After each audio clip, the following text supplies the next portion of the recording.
here we are at the Asustor stand here at Computex 2025 here in Taipei. We've got Marco back here, and he wants to talk about their big new rack mount device, the Lockerstor rack mount. Absolutely. Tell me about it. We have the new Lockerstor Rack Mount Pro Gen 2 coming out. Inside comes with a Ryzen 7 7700 Pro.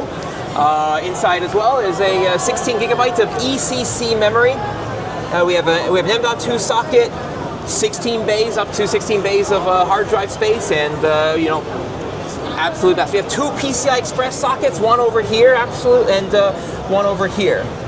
And I noticed that the M.2 there is a Gen 5. I mean, from what I understand of that CPU, that's a Gen 5 times 4 I believe speed it's Gen 5 times 4, that's right. And the PCIe slot, is that Gen 4 or Gen 5? Gen 5, I believe, yes. Cool, cool. So let's take a look at the rear of this and have a little look at those connections there. So on the back here we have multiple USB Type A ports, as well as dual 10 gigabit Ethernet and dual 1 gigabit Ethernet for the extra redundancy if needed. So I was going to mention, and down there, is that the expansion box with this series as well, running on? Yes. Here we have our new expansion box. It's ESAS, and we also have the PCI Express expansion socket. This is a work in progress right now. We're looking to change this into a more normal style rather than the proprietary one.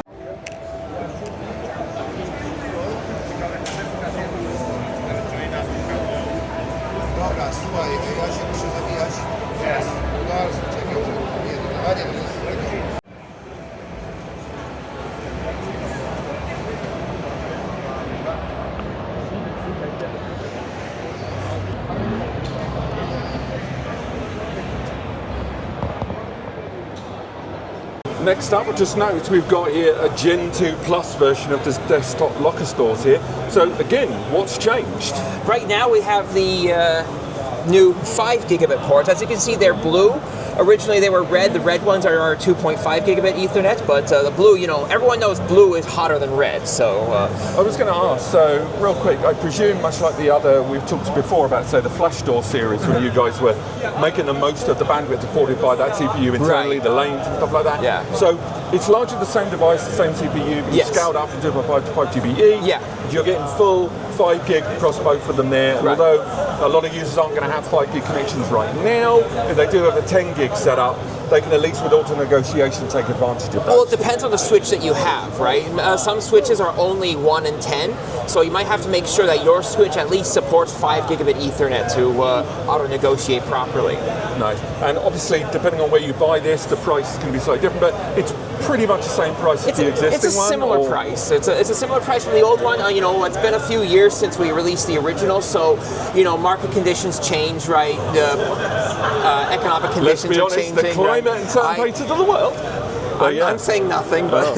And closing up on things, there is actually quite a lot of stuff at this stand, but a lot of it we talked about last year and over the course of the last few months. But what I really wanted to zoom in on is this.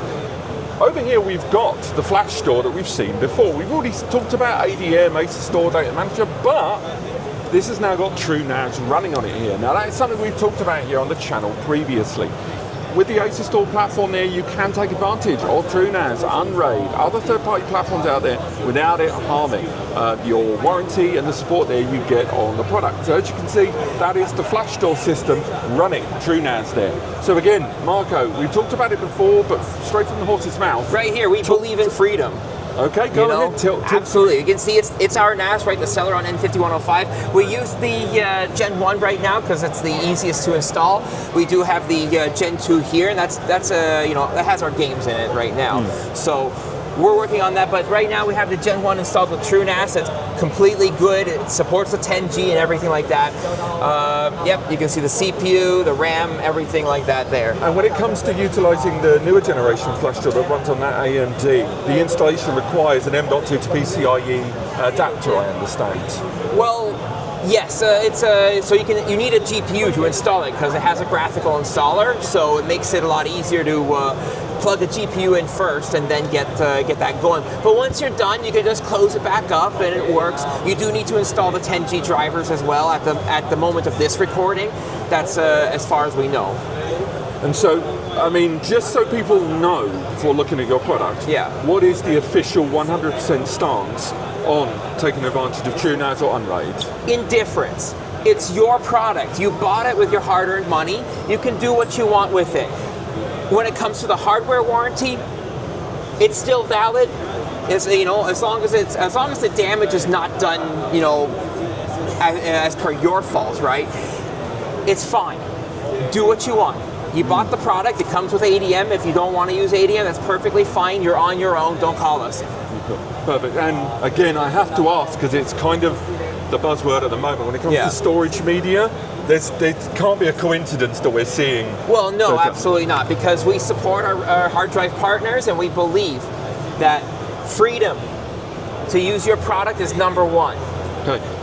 I mean, it's now become a shots fired video, but nonetheless, the TrueNAS side of things, again, we talked about this for a while about utilizing your turnkey NAS solution as your knowledge base evolves on utilizing servers. And turnkey is very, very good for when you enter this field and don't really know what you're doing, but I think a lot of users scale up over time. And I think it's really good that you guys are being, frankly, loud and proud about supporting third-party installations there. We're open. We're open for business. Our products are open. We're open-minded, and we want to hear from you.